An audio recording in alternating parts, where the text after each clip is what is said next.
درخت کے نیچے اللہ تعالیٰ نے مشک، زعفران اور عنبر کے بڑے بڑے پہاڑ بنا رکھے ہیں۔ جنتی لوگ جس پھل کی بھی خواہش کریں گے وہ انہیں اسی طرح میسر آئے گا۔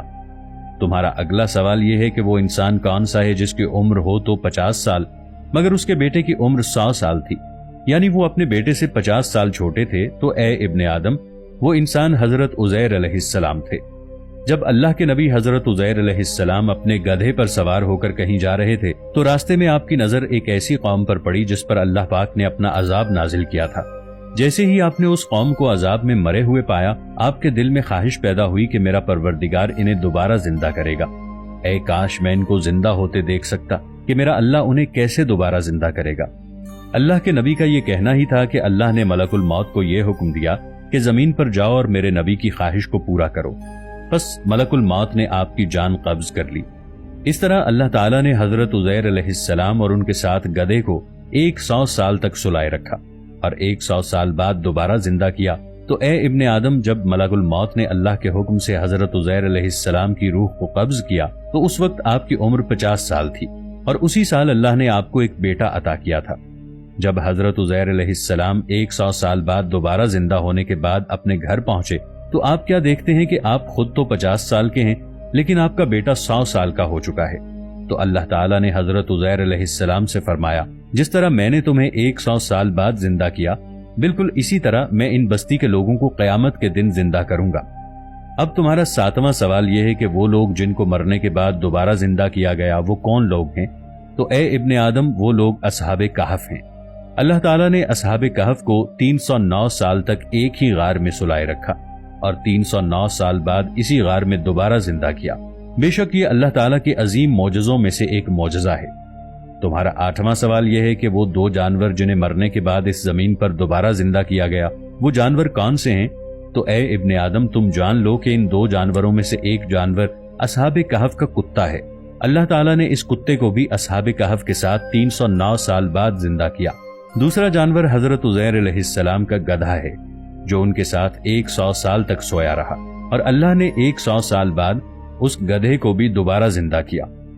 تمہارا اگلا سوال یہ ہے کہ وہ اللہ پاک کا کون سا پیغمبر ہے جو اللہ کا پیغام لے کر زمین پر اترا، لیکن نہ ہی وہ جن ہے، نہ انسان، اور نہ ہی وہ فرشتہ ہے؟ تو ابن آدم، وہ پیغمبر ایک کوا تھا۔ جب قابیل نے حابیل کو قتل کیا تھا، قتل کرنے کے بعد قابیل سوچنے لگا کہ میں اس کی لاش کو کیسے ٹھکانے لگاؤں۔ اس وقت اللہ تعالیٰ نے ایک کوے کو زمین پر بھیجا تو اس کوے نے دوسرے کوے کو مار کر زمین میں دفنا دیا۔ اس کوے نے قابیل کو بتایا کہ وہ اپنے بھائی حابیل کی لاش اس طرح زمین میں دفنا دے۔ اس طرح یہ کوا اللہ کا پیغمبر بن کر زمین پر پہنچا جو نہ انسان تھا، نہ جن، اور نہ ہی کوئی فرشتہ تھا۔ اے ابن آدم، تمہارا 10واں سوال یہ ہے کہ کیا حضرت موسیٰ علیہ السلام سے پہلے اور حضرت آدم علیہ السلام کے بعد حضرت آدم علیہ السلام کی اولاد میں سے کیا اللہ نے کسی سے کلام کیا تھا؟ تو اے ابن آدم، اللہ تعالیٰ نے حضرت موسیٰ علیہ السلام سے پہلے اور حضرت آدم علیہ السلام کے بعد ایک ایک انسان سے کلام کیا۔ نہ صرف اللہ نے انسانوں سے کلام کیا بلکہ انسانوں نے بھی اللہ سے کلام کیا۔ حضرت علی رضی اللہ عنہ کا یہ جواب سن کر وہ یہودی کہنے لگا، اے علی رضی اللہ عنہ، ہر ایک انسان نے اللہ سے، یا اللہ نے ہر انسان سے کیسے کلام کیا؟ تب حضرت علی رضی اللہ تعالی عنہ فرمانے لگے، اللہ کے قرآن میں موجود ہے، حضرت آدم علیہ السلام کی تخلیق کے بعد اللہ تعالیٰ نے ہر اس انسان سے کلام کیا جس کو اللہ تعالیٰ نے زمین پر بھیجنا تھا۔ تو اللہ تعالیٰ نے عالم میثاق میں ایک ایک انسان سے کلام کر کے علیحدہ علیحدہ وعدہ لیا تھا کہ اے میرے بندے، کیا میں ہی تیرا خدا ہوں، اور کیا میں ہی تمام زمین و آسمان اور اس میں بسنے والی مخلوقات کا خالق اور مالک ہوں؟ اور تمام انسانوں نے جواب دیا تھا، بے شک اے خدا، تو بہت عظمت اور بڑائی والا ہے، ہر چیز تیری ہی پیدا کی ہوئی ہے، بے شک تو ہی ہمیں مارے گا اور تو ہی ہمیں زندہ کرے گا۔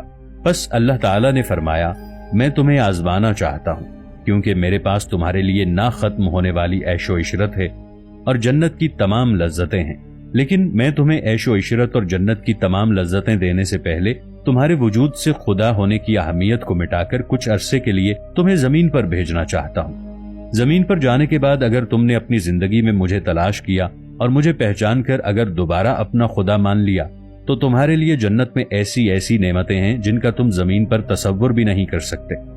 حضرت علی رضی اللہ تعالی عنہ نے اس یہودی سے فرمایا کہ اے ابن آدم، انسانوں کو فرشتوں سے اس لیے افضل کیا گیا ہے کہ فرشتے اول روز سے یہ بات جانتے ہیں کہ ان کو پیدا کرنے والی صرف اللہ تعالیٰ کی ذات ہے، لیکن جب کسی انسان کا بچہ اس زمین پر پیدا ہوتا ہے اس کے دماغ میں اللہ کا کوئی تصور نہیں ہوتا۔ اسی وجہ سے انسان کو اشرف المخلوقات کہا گیا ہے، کیونکہ اللہ تعالیٰ نے اس کائنات کی سب سے عظیم نعمت انسان کے دماغ کو رکھا ہے تاکہ وہ اللہ کی اس عظیم نعمت کو استعمال کر کے اللہ کی ذات کو تلاش کرے، اللہ کے ایک ہونے کا اقرار کرے تاکہ وہ دنیا میں فلاح پا سکے۔ اللہ تعالیٰ نے انسانوں کی آزمائش کو آسان بنانے کے لیے اس دنیا میں اپنی آسمانی کتابیں اور 1,24,000 کم و بیش پیغمبر بھیجے، لیکن افسوس کہ یہ انسان دنیا کے عیش و عشرت اور لذتوں میں اس قدر کھو گئے ہیں، وہ یہ بات بھی بھول گئے ہیں کہ وہ اس دنیا میں آزمائش کے طور پر بھیجے گئے تھے۔